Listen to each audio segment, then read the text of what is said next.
Hey everybody, Sharon Rose Vasnes here along with licensed marriage and family therapist Jack Burke for another Therapy Thursday. Good morning. Good morning. And this morning we're talking about sort of systems within a family that are sort of entrenched, and sometimes they work really well and sometimes maybe they don't work really well, especially for one particular member. And the thing that inspired this conversation was a letter we received from a viewer who was feeling like she was the only one doing all the housework. And try as she might, she just couldn't impress upon her husband and her older sons to either pitch in more or even appreciate what she was doing. So, you know, this is a pretty common thing that happens, yes, in families? Well, it's a common thing, but it's also a big deal kind of thing that we can go from the gigantic to the small. Companies pay to have people come in and help us change our attitude. We hire people to help us with morale building. You know, we look at how that works in our whole world, and we find that we all struggle a little bit with getting entrenched. Families do it, we do it the way we've always done it. You know, you always do the dishes and the laundry, and I always watch football. And how do we break out of it? Well, that's just part of our human nature. We're so resistant to change, even good change. And I was thinking about, like, people who are tech consultants must have a whole book of the most ridiculous excuses and complaints. Like when people suddenly have to start using tablets and all the things we go through, they want to change the operating system in your computer. Yes. And you think, oh, you know, this isn't going to work for me. I'm never going to get it. This doesn't work. And we complain, and we changing onto getting more appreciation for what you do and getting other people to help with the housework. Is changing the system. And there are ways that work and there's ways that don't work so good. All right, let's talk about that, because you know, sometimes it can feel like rolling a boulder uphill. It just seems like it's such a gargantuan task. And you say that how you approach it is really important, yes? And we got more than one choice with how to approach it. And that's what we don't learn in our families necessarily. We learn the way they did it. So one way to do it, type 1, would be kind of negative, but it's the idea of going on strike. You know, that's it. I'm not cooking till other people help clean. And actually, 35 years ago, maybe psychology, we used to recommend that to wives and mothers. If people don't help, go on strike. You know, we'd encourage that kind of negative, but it isn't real productive, and it does create a mood. Plus, the person going on strike is miserable that the kitchen's a mess, the laundry's not getting done. It's not really accomplishing the goal, at least not in the short term, and maybe not even in the long term, right? Yeah. And then the second one that we've all learned, and we do some of, Sharon, if you do a really nice job eating your broccoli, I'll give you a cookie. We use a seduction model. I'll give you a reward if you do what I want. That also takes a very long time and doesn't generalize. I'm only going to do the work when I want a cookie.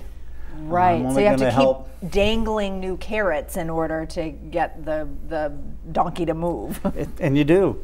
You know, and those are hard work kinds of things. Again, we all might have learned them growing up, but they're not the most effective. And they're kind of intuitive, you know what I mean? Like the first one, you sometimes you'll put up with the situation, hoping for the best, hoping someone will notice how much you're doing and pitch in. Notice, you know, and you get to the point that you're so frustrated that you blow and you do the, I'm going on strike, I'm never doing this again. And then you get those looks like, whoa, what's going on with her today? Right, or, you know, the whole, let's incentivize this, let's make it nice.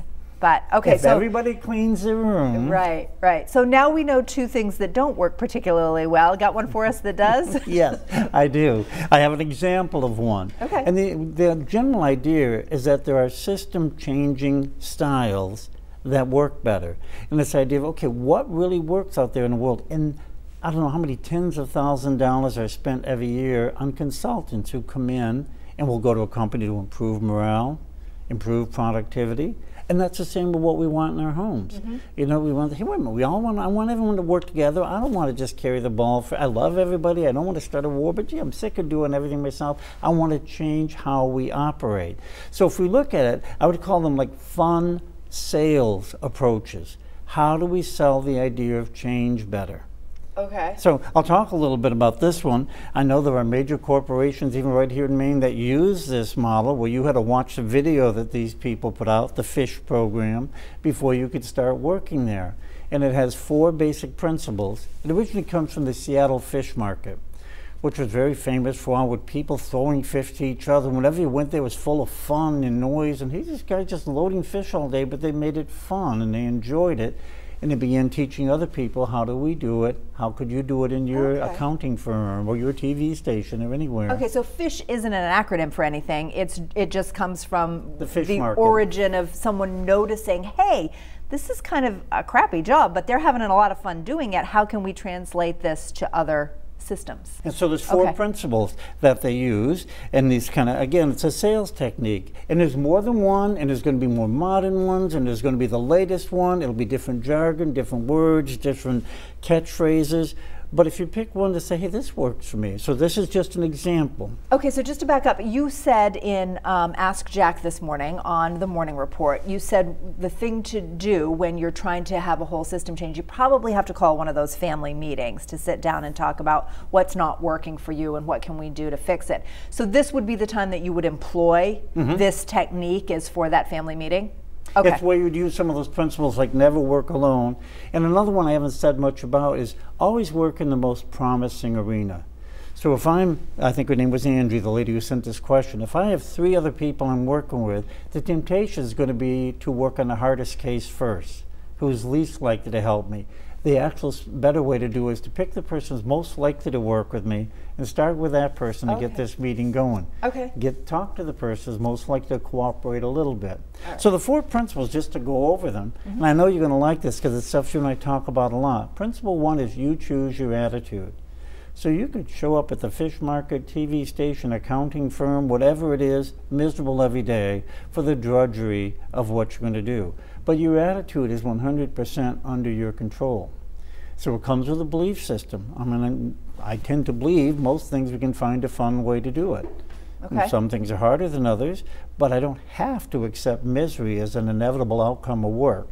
So the first thing is to talk to team members about we choose our attitude, but that includes me as a person who wants to change the system. Okay. I can treat it like I'm going to go on strike and be angry. So wait a minute, there are, and this is principle 2, there is some fun to be had here. The importance of adding play to whatever we do. And that's where these guys started. If I got a load of fish, why don't we throw them to each other and make it fun? You know, why don't we do some comedy and singing while we do it? So play is principle 2 in changing the system. It's easier to get people to cooperate from creating fun. Okay. And the third one is make their day. And we see it all the time with each other. Somebody takes time to learn your name. Someone points you out or singles you out. It spends some time paying attention to you, including you in some good things going on. When we make each other's day, even noticing someone else is having a bad day and we reach out and help them out a little bit, that grows.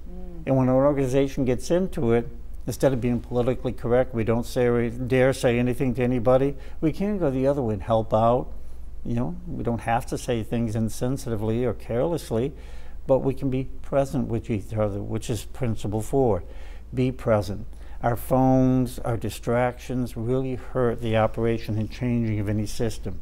When we stop and listen, we're very impressed with that. When someone actually stops what they're doing, puts their phone down, stops what they're paying attention to, and fully gives us our attention, we like it. So those are the 4 principles taught very quickly. It's a little skinny book, very easy to read.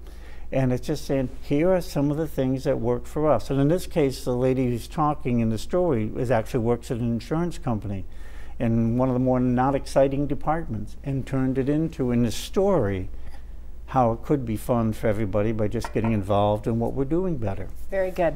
You know, one of my favorite stories was my wood pile, which I tend to play with every year. But it started back when we were 1 year using these kind of principles that if you worked, you played. It was part of the system. And so one year my son's friends came over to help because the wood got delivered, and one of them actually brought his note with him already. Like, he knew that when you finish working, we go play. We have fun while we're doing it, and then we go play. And he already had his permission from his mother to, I can go wherever we're going after we finish working. All right, very good. We got to wrap it up because we got an update coming up here. But thank you, Jack. Some good techniques, and we'll see you next week.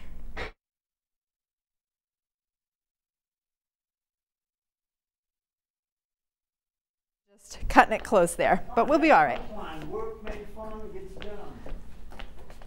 The next 2 stories under the black line. Whitey Bulge.